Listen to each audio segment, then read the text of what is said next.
capable, de même que Jésus, lorsqu'il est venu sur la terre, il est venu avec une capacité, une incapacité, ça veut dire, il est venu comme un simple serviteur. Avant 30 ans, Jésus n'a pas manifesté l'onction de Dieu sur terre jusqu'à ce qu'il rempli de l'Esprit de Dieu, conduit dans le désert, selon Luc 4, on dit parler de ça. Alors, l'onction manifestée à travers la vie de Jésus, le descendre dans les eaux de Jourdain. Alors, c'est à travers le baptême de Jean-Baptiste que l'onction descend sur la vie de Jésus-Christ, malgré qu'il était né de l'Esprit de Dieu. Selon Luc 1er, le verset 35, c'est la naissance de l'Esprit de Dieu qui baille naissance avec Jésus-Christ. Ça veut dire lorsque l'onction lui couvrit Marie, c'est l'ombre de la puissance de l'Esprit de Dieu qui te couvrit Marie, qui baille Marie la capacité pour porter un petit, si c'est le Fils de Dieu, qui finit par rapport à l'énergie de Dieu, qui c'est l'Esprit de Dieu.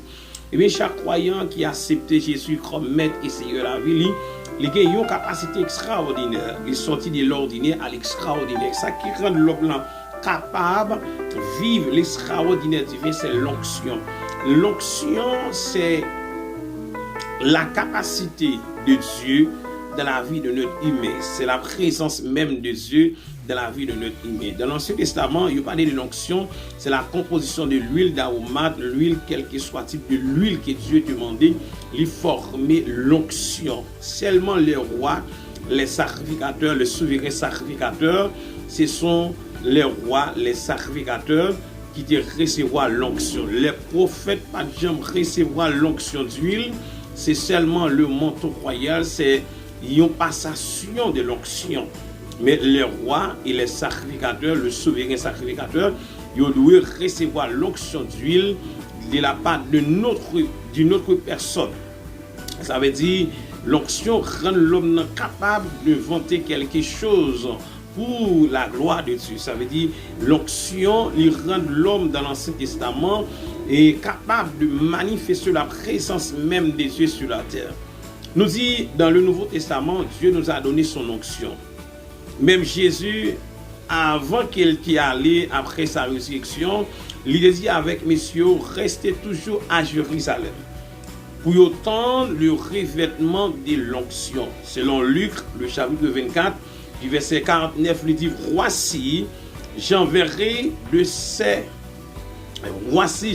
sur vous ce que mon Père a promis, mais vous restez dans la ville ou bien dans la Jérusalem jusqu'à ce que vous soyez revêtus de la puissance d'en haut.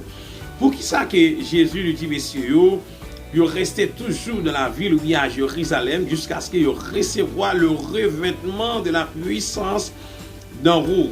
Le revêtement de la puissance d'en haut, c'est l'apparition de l'Esprit de Dieu le jour de la Pentecôte.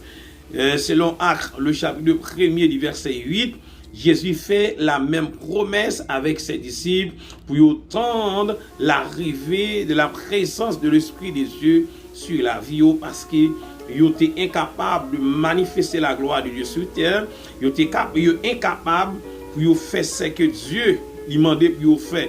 Il faut qu'ils attendent l'onction, la présence même de l'Esprit de Dieu.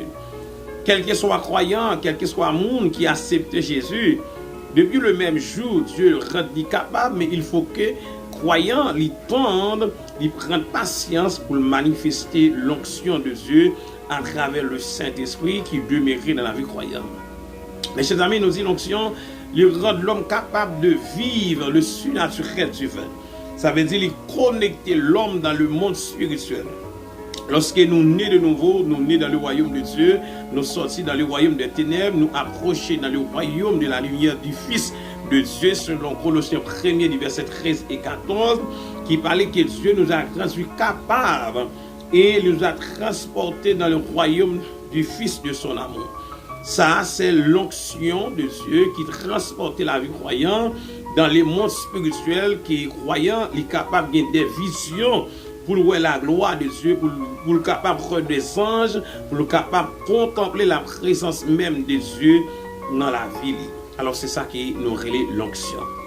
Maintenant, mes chers amis, nous avons dit sans l'onction, quel qu'il soit un prédicateur, quel que soit un pasteur, un apôtre, un docteur, un prophète, un évangéliste, il est incapable de manifester la gloire de Dieu sur terre sans avoir l'onction de Dieu. Quel que soit le type de miracle qui doit opérer dans la vie du croyant, il faut qu'il y attende l'arrivée de l'onction de Dieu pour opérer des miracles, pour opérer des prodiges sur la terre comme un ambassadeur. Un ambassadeur, il doit comprendre qui fonction qu'il gagne dans un champ de responsabilité. Pour nous représenter Dieu sur la terre, nous avons besoin de l'onction de Dieu.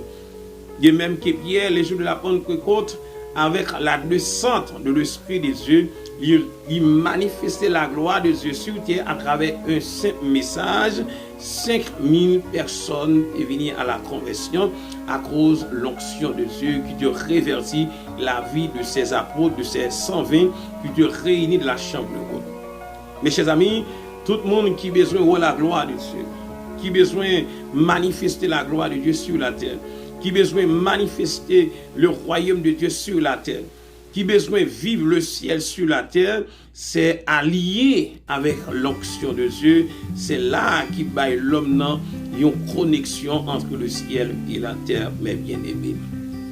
Nous sentons vraiment de foi, selon la charnalité de l'homme, nous comprenons avec la capacité intellectuelle, nous sommes capables de faire des prodiges et des miracles. Avec tout ça que nous étudions à l'école biblique, nous pensons qu'avec toutes sortes de diplômes que nous gagnons, nous recevons de la part de l'homme, nous sommes capables de manifester le royaume de Dieu sur terre. Non, ce n'est pas ça. Ça qui bat l'homme la capacité de vivre le royaume de Dieu sur terre, c'est l'onction de Dieu, l'apparition de l'Esprit de Dieu sur la vie croyante. Nous t'ai parlé de le Saint-Esprit à 3 dimensions. Le Saint-Esprit en dans la vie croyante, lui demeurer éternellement en dans la vie croyante, selon Jean, le chapitre 14, verset 16, lui éternel, même dans les tombeaux avec croyants. Le Saint-Esprit est avec nous, selon Jean, chapitre 14, et le Saint-Esprit sur nous, selon Acte 1er, verset 8. Ça veut dire c'est l'onction, c'est le revêtement de l'Esprit de Dieu sur la vie croyante qui rend le croyant capable de vivre la puissance même de Dieu.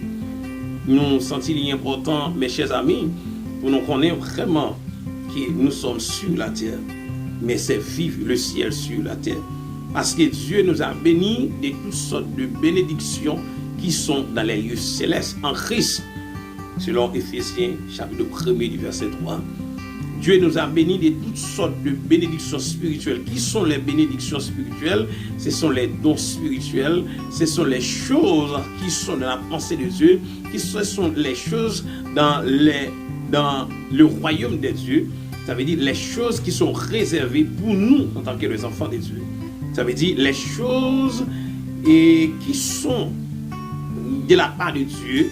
Et Dieu répand toutes ces bénédictions sur la vie croyante parce que nous sommes positionnés en Christ, nous sommes en Christ et nous sommes demeurés en Christ et avec Christ. Mes bien-aimés, nous sommes contents pour nous être ensemble avec vous, pour nous faire un coup de vidéo ça pour à la gloire de Dieu. Et nous sommes certains, on va essayer de comprendre qu'est-ce que l'onction. L'onction, c'est pas l'air, il y a un monde posé main sur l'autre, il tombe, il recevoir l'onction. Ça, c'est yon. Mais depuis le même jour